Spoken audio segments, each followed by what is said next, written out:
Greetings and salutations, Dota fans. Welcome into this Sunday edition of the HyperX D2L Season 4.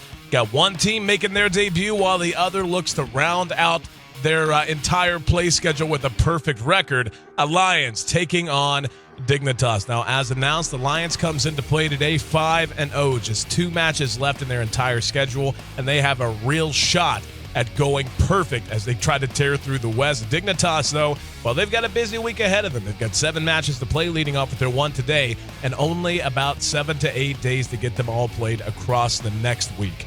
Taking a look at how these two teams match up. Alliance obviously going to be coming in the favorites to this match, hardly needing an introduction. As we said, they're a perfect 5-0, 10 points as well, so they have a real chance to be a direct qualifier to our grand finals coming up in Las Vegas, so long as they can continue to win out. The big match, though, going to be their head-to-head matchup with Na'Vi, but of course we'll talk about that as the league moves forward later. For now, Loda, of course, the leader on the hard carry position with Admiral Bulldog, arguably the best offlaner in the planet, or on the planet, I should say. S4, of course, holds down mid with Ake in the support jungle position, and EGM on hard support. Now, their opponents come in, well, they've got a lot of experience and a lot of talent across the board. They will be down a man today, though, with a nonetheless very popular player coming in to play. 1437, the hard support. He's the leader, but guess what? He's not on the docket today. Standing in for him, maybe you've heard of him, especially our North American counterparts. Arteezy will actually be playing for 1437 today. Bleak holds down the carrier position with Korok in mid. Korok, a former Team Liquid fame, a lot of experience for that player in particular. Has seen the big stage at the International a couple of times now.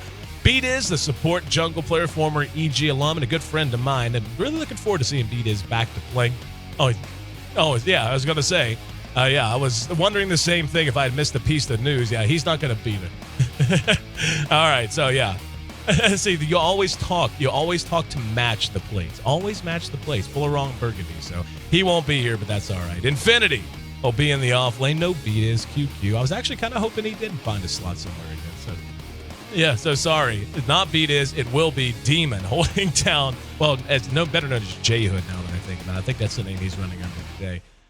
But anyway, so Beat gonna be was replaced by, of course, a former EG alum as well. They come in again today 0-0 and looking to get things off to a good start. Now, if you want to take a look at our schedule moving forward, it is going to be an absolute packed few days. And the West has been more or less just completely torn through so far, as you can see, moving ahead to next week.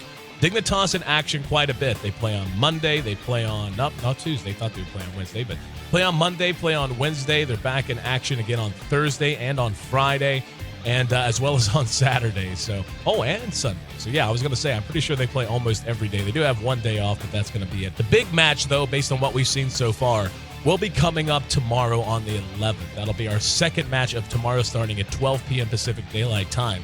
If Alliance is able to get a win here, they're going to be coming into their match against Na'Vi with a perfect record. Na'Vi did drop a series yesterday, though, suffering a pretty big upset to Team Liquid. So Na'Vi, basically, they not only have to win tomorrow against Alliance to have a chance to qualify out in that first place position, but they're also going to have to make sure that through the rest of their schedule, they're picking up as many points as possible, because Alliance, obviously, having not taken a loss, is perfect to this point. So if Na'Vi... Well, and that's actually a problem for Na'Vi as well. They lost to Team Liquid 0-2 yesterday, not just 2-1. So that was a missed opportunity for a point that is, of course, our primary tiebreaker. But as you can see, the West very, very busy, and the East coming up to tonight, actually, and on into Monday at 5 p.m. Pacific Standard Time tonight. We'll be getting in our two of our last four matches to round out the Eastern schedule. So make sure you don't go anywhere. Make sure you follow here on twitch.tv/D2L, and make sure you stay locked to the HyperX D2L. I'm your host, Aaron AC Chambers. So much going on this week. So much going on today. Can't wait to get things kicked off. Alliance taking on Team Dignitas in their D2L debut. Stick with us, guys. We'll be right back.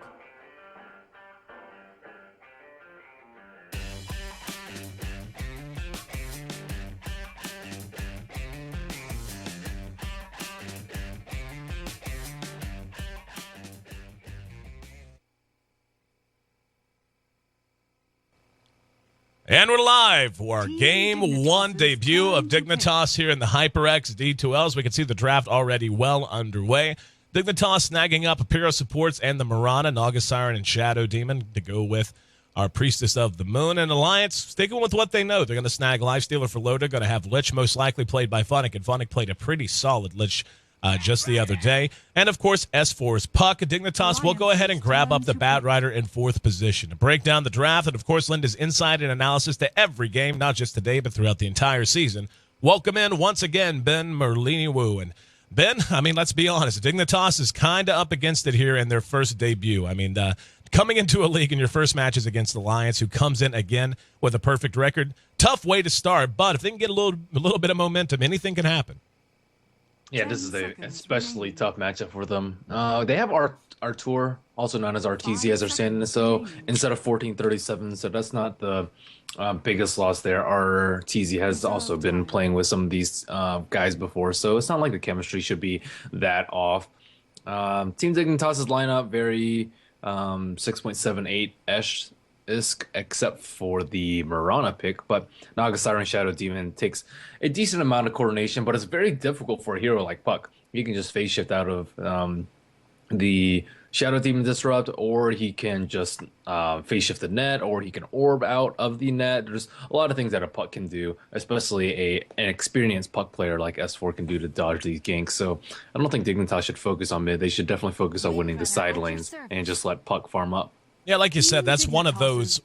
Puck's one of those picks. I mean, he brings a lot to the team, brings reach, brings insane initiation if he's played correctly, and certainly an S4 Puck will be played correctly.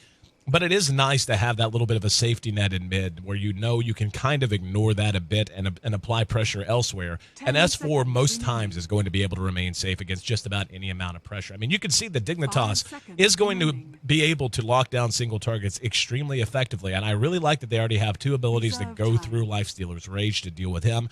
Naga Siren's Net, Bad Rider's Lasso.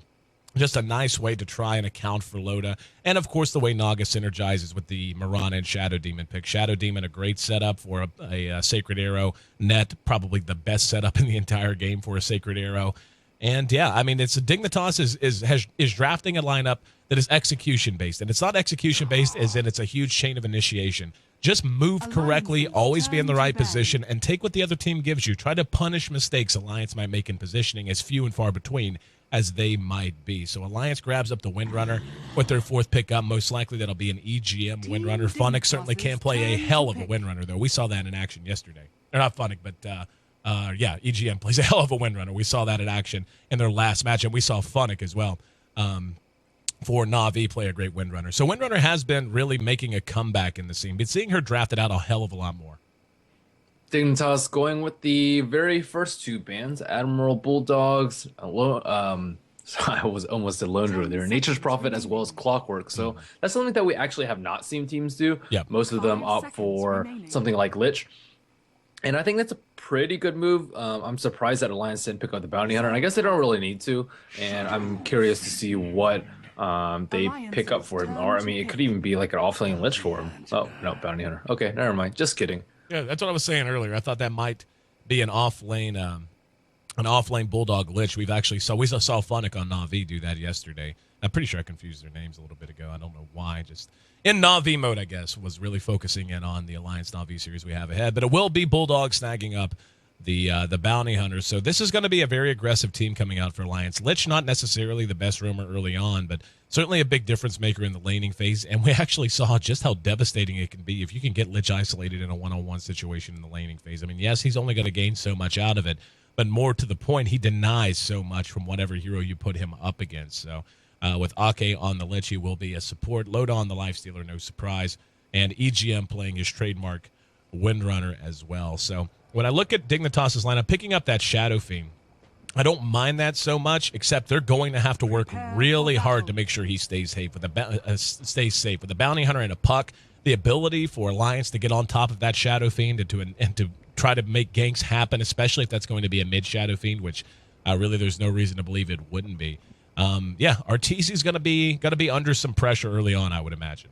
I think this is a very good draft from Dignitas. So they have the potential to win all 3 lanes. Maybe not the Lifestealer lane, but they can kill any of the supports if they're cut out of position on the side of Alliance. And then the Shadow Fiend versus Puck matchup, it's decent for the Shadow Fiend, especially after like level 3 and beyond. RTZ should be perfectly okay, especially after getting pulled 2 tangos. And then in the other lane, it should be what, Bat Rider versus Lich. Bat Rider may be able to dive the Lich, but he shouldn't be able to get that much experience or like a really fast Blink Dagger out of it. And yeah, it looks like we have to have a reconnect and some discussion over server selection and all that. But, I mean, when you look at Dignitas' team, probably the big problem that they're going to face, at least until the Shadow Fiend manages to farm himself up, is they are pretty damn squishy. I mean, Mirana has some innate survivability just with Leap and Moonlight Shadow. Bad Rider the same way. He's got Firefly to get him out of control or out of trouble, plus a Blink Dagger and Force Staff that will be coming out in due course. But the Bounty Hunter, not only does he make a great ganking partner with heroes like Puck and Windrunner, who can be very mobile, can make things happen on their own, but whenever you talk about Lodo wanting to infest into the Bounty Hunter, and okay, it looks like we're, for some reason, having a remake, so sorry about this, guys. I'm going to guess it was a bad connection to a server on behalf of one player. Stick with us. We'll be right back for game number 1 of Alliance coming up, or Alliance versus Dignitas coming up next.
Uncrushable, getting mad blunted in a 600.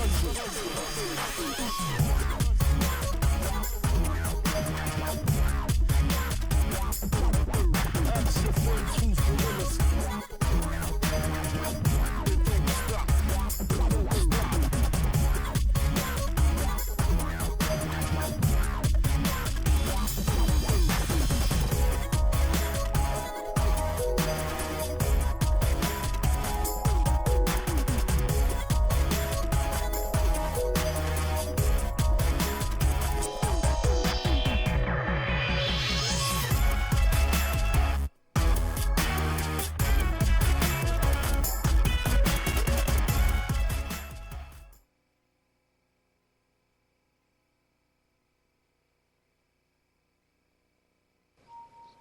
And we're back. So quick remake after a little bit of confusion on the part of Dignitas. No worries, though. Game 1 just about to get underway. And to follow through with the thought I was putting across when everyone just suddenly bailed out of the game, the idea that Alliance has some squishy targets for this Bounty Hunter to be targeting down early on if he wants to get a quick lead with some early track kills. The Naga Siren in particular. Shadow Demon, of course, infamously easy to pick off if you can get the jump on him. Can disrupt himself, can disrupt you, but generally speaking, you're going to come with help, and one stun's enough to make things happen on him. But more than anything, Arteezy Shadow Fiend. He's going to have to be exceptionally careful in mid. As we have already talked about, Puck is one of the hardest mids to gank, so Dignitas putting pressure on mid is most likely going to end up being a waste of their support's time unless their execution is just spot on and perfect. But on the other side of the coin, Puck is one of the best mids to have on your side when you're trying to gank mid, especially once he hits 6.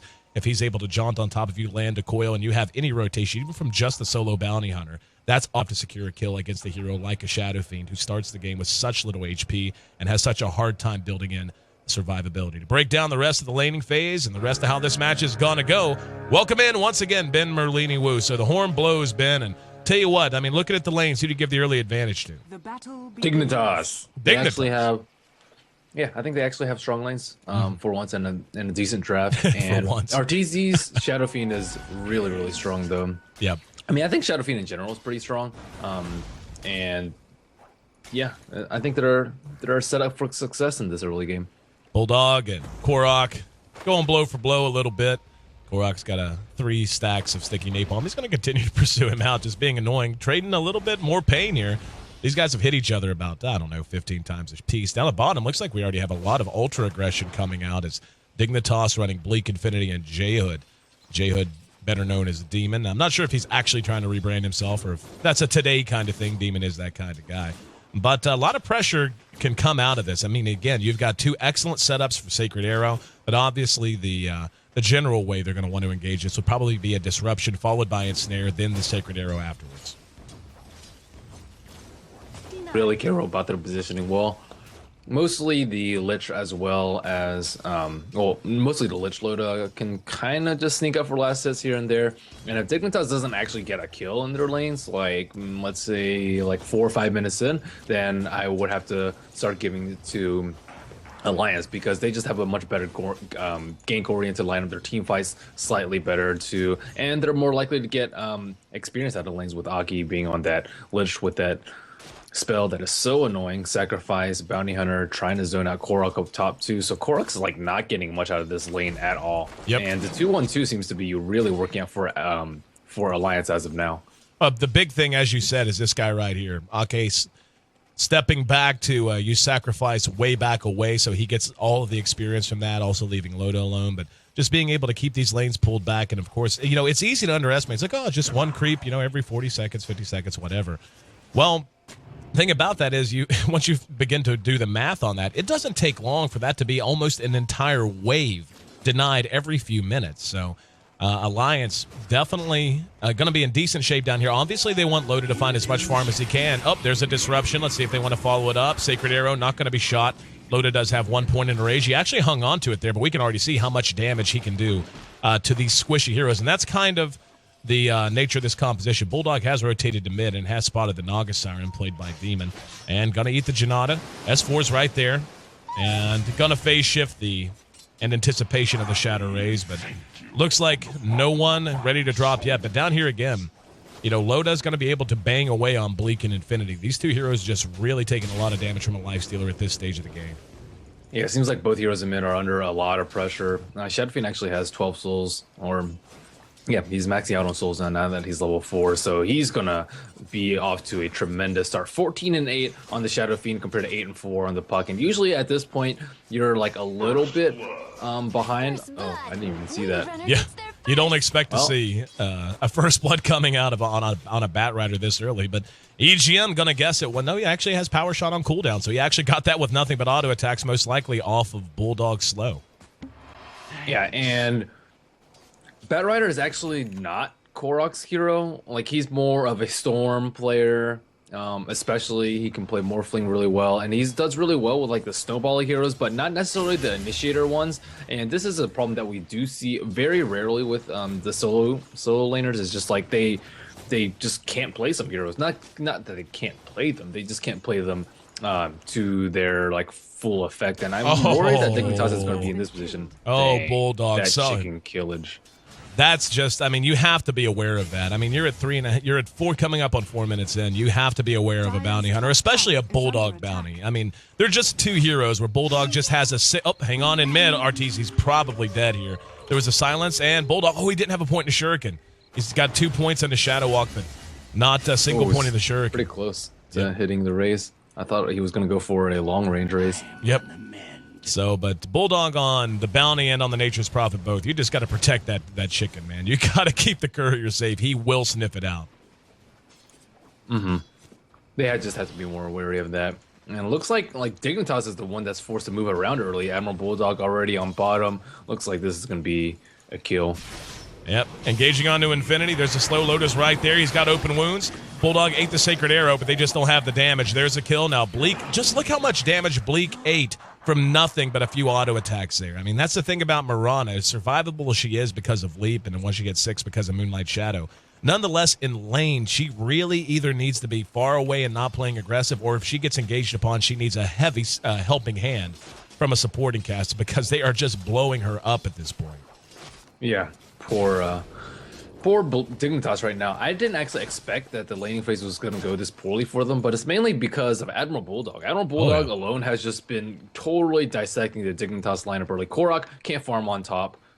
He is actually not even there anymore. He gave up first blood, and then RTZ is under a little bit of pressure mid. He's definitely doing the best out of all the Dignitas heroes, and then this bottom lane is just completely broken down. It's not like they have gotten a good initiation off, and it is really execution based. They don't have a central ward in mid for RTZ. Looking at S4's level, they know that he's there though. Like S4 tanking creeps and playing aggressively is a pretty telltale sign that Admiral Bulldog is around. So RTZ should be able to just like double raise if he really wants to. But S4 is level 6, so if he does come up, he is a goner. I'll tell you what I really love about what's happening with Alliance's lanes is the great start that EGM is getting. And you and I have seen this time and time again in a variety of teams. If you can get a Windrunner into a solid position where she's not a hard carry, she's not being protected, but she can nonetheless find a lot of early farm. And sitting atop the CS board, EGM certainly finding that early farm. Look how far along he is to that mechanism. He's already got the recipe for the buckler. He's not far away. Basically, he's going to end up just needing the full recipe for mech. And we're just 6.5 minutes in, even putting a little bit of pressure onto the tower. Now down at bottom, we see a disruption to try to disjoint this. And S4 going to be caught with the Sacred Arrow. And they managed to pick him off. So a nice counter initiation out of Dignitas as they find their way onto the board. And that's a very big win there for Dignitas, just being able to punish S4 for coming out of lane. And now Korok getting a couple of stacks onto EGM. EGM's hanging around, though. He is being burned down. And with Demon there, the Ensnare is going to be there. Uses the wand charges, looking for a power shot. Might be able to go 1 for 1, but will certainly end up dead. And a double KO up at top. That's actually a win for them as well. Being able to bring down the bat and further delay his Blink Dagger, not nearly as important. He got experience, too. Yep. That's, not nearly. If they get Demon here, nope. S4 just going to come up. Thought he might throw the coil. And Korok is level 4 as your solo lane bat rider, and EGM as a dual lane off lane Windrunner is 2-1 and level 7. So that just shows you how much Korok is suffering. I'm actually very surprised that he didn't take 1 level of Flame Break. That spell is pretty ownage, but in the meantime, Artur is just farming up mid, 40 and 18. That's pretty much exact same CS as EGM though, which is a little bit ridiculous. Bounty Hunter just leeching experience in middle, bottom down lane. on Bidham. Bottom, we have a big engagement. Power shot comes out of the woods. EGM rotated down. They're not going to be able to track down anyone else, but they don't need to. Picking off once again, and this is exactly what we were talking about. Shackle came very close to latching off of those creeps, but not going to be the case as Bleak is shoved out of lane with only 150 HP. And, I mean, I really love what they've done with S4. He's been moving around a bit more than you would expect him to at this phase of the game, especially given how well RTZ's playing. And has he got a coil? He does, but he's not going to spend it, just prompting the reaction. Bulldog was behind him. He's going to take a lot of nice phase shift. Takes a lot of auto attack damage, but able to retreat back to safety. Now the orb goes out, but yeah, not going to be engaging off of that. Not so winded now. And they need to kill RTZ, and they need to do it soon. But if they get towers, that's good too. Loda gets sniped by an arrow. Up, hang on here. We've got RTZ. Looks like Mirana will kill the Lifestealer. There's a coil that goes off on Infinity. RTZ comes out of the disruption. Will they be able to track him down? There's a Shadow Raise. And S4 able to dodge the damage with phase shift. Infinity might get... oh, this is going to be a track kill. EGM will get it off with one last power shot, and EGM is on an absolute tear. There's a Sacred Arrow, though. And Bleak might be able to follow this up. Yeah, and Bulldog can do nothing. Throws out a Janata and phase boots away. But up until that death, he has been on an absolute tear. He's 5-2 on this Windrunner, who for the most part was isolated against a solo Bat Rider. He has his mech already too. He bought right before he died. So again, Alliance with a really good gold management, just always buying stuff before they die. And like when you're Mirana's son, you're like, okay, well, I'm probably gonna die there. So really good play from him. And we see an almost 2,000 gold late, and that's really before the track gold has started kicking in. There's only one track kill on the Shadow Demon. So Dignitas, they kind of, I would say they feel the pressure on them, because if they just like, you know, go out in packs of 2s and 3s and trade kills here and there, and when Bulldog just gets kills on Shadow Fiend and they get track kills, things are going to start looking pretty poorly, especially when you have a Mirana that you're trying to rely on for the late game, and Korok, who doesn't even have his Blink Dagger 10 minutes in, who just hit level 6 actually. Yeah, and that's kind of what I was thinking as well. I mean, you look at the, wow, and another kill happens on bottom. Now we're going to have Arteezy engaged upon. Here comes S4, caught him with the hook, or the coil rather. And here comes a big reaction. They're going to be able to clean it up. That was a last-second track kill. They're going to look to get some kind of reprisal. EGM eats a little bit of damage, and there's the ensnare. But Bulldog's right behind him, and Bulldog's going to make this. Nope, never mind. Not going to get the track kill off, but there's the track. Even waste this song. Yep. Too. Infinity being dove past his own tier 2. S4's right behind him. We'll have the orb up in 2 seconds. Power shot will connect, and the waning rift plus one last Janata adds another kill to the total. So even though they managed to bring down the Lich at bottom, the dive very effective there, and mid make it 9-5. And even though up until that engagement, Dignitas has been hanging pretty close in terms of kills, the problem is the value of the kills they're getting. They killed Loda once. That's by far the highest value kill they've had. They also got S4. They're just getting caught by arrows. Yeah. 40 kills. Yeah.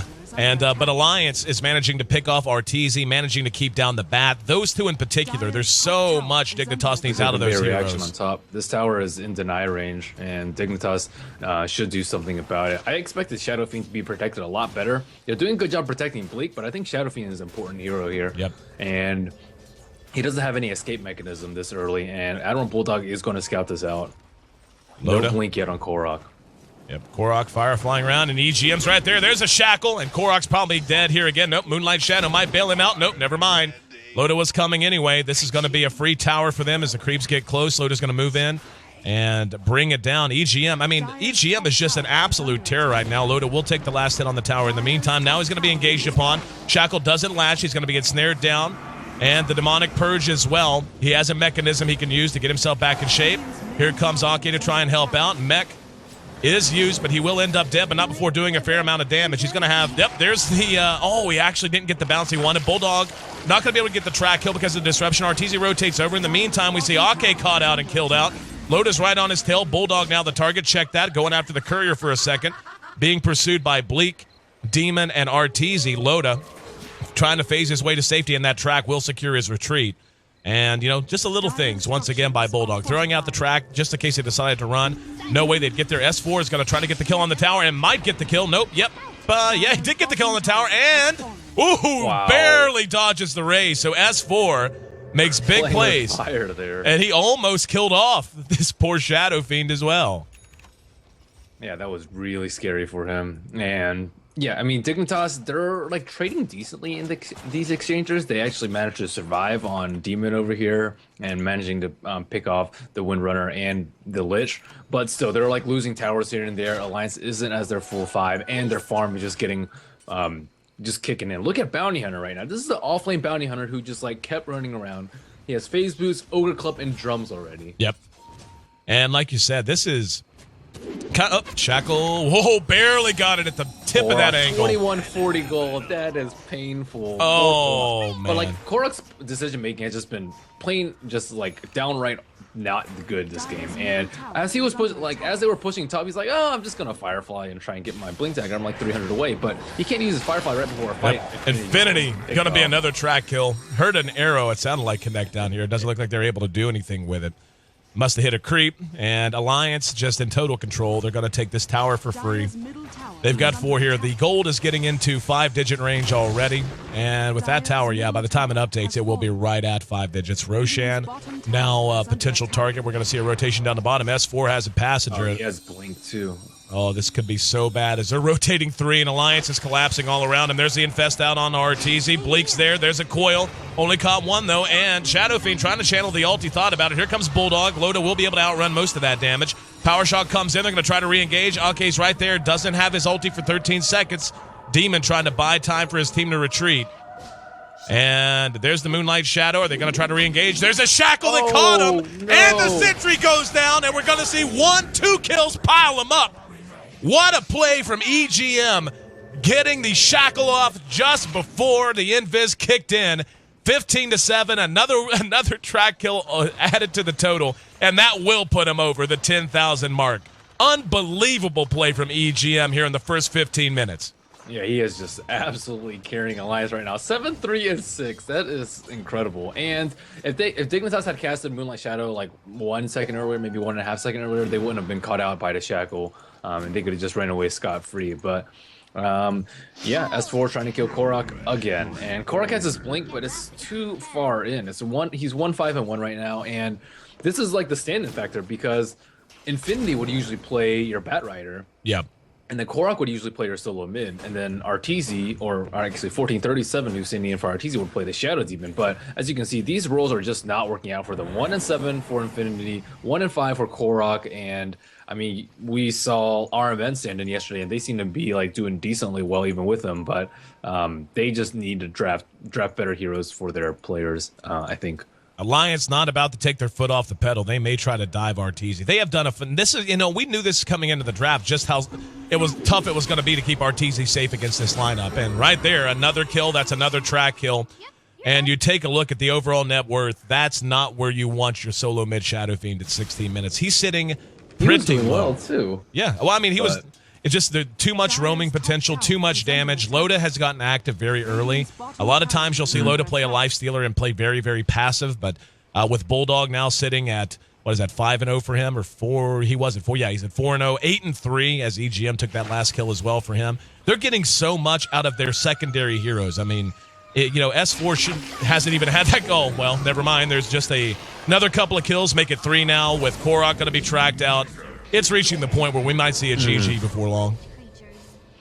And This is just getting ugly. Yep, and here's going to be another one. Oh, S4 no says no. I'll take that. That's fine. It's okay. That's what Puck does. We jump over walls and get triple kills after having not the best early game. Now 6-1-7 for him. 8-3 again on this guy right here. Early MVP vote.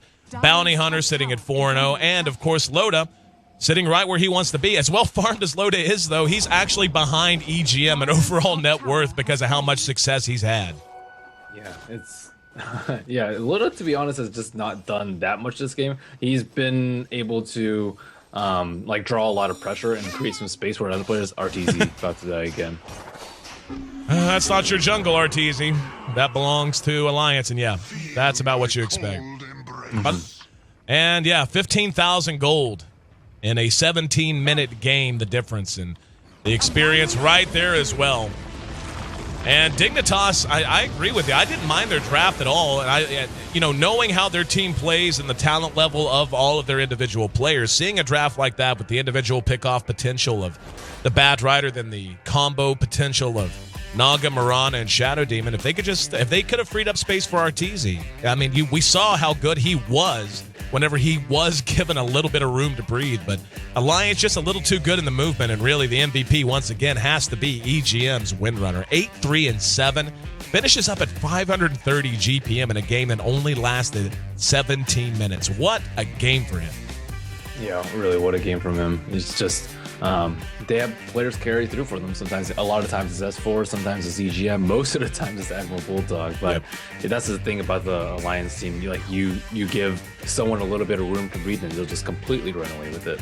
Yep, and that's exactly what we saw. Even S4, I mean, he was getting bullied around fairly well by Arteezy in mid. I mean, he wasn't getting run completely out of lane, but he had that failed gank at bottom where they got a reprisal kill, and then he started to rotate lanes, started to lose a little bit out on farm and experience. But by the end, certainly the playmaker they wanted in the late phases of the early game and on into the mid game, finishing 6-1-8.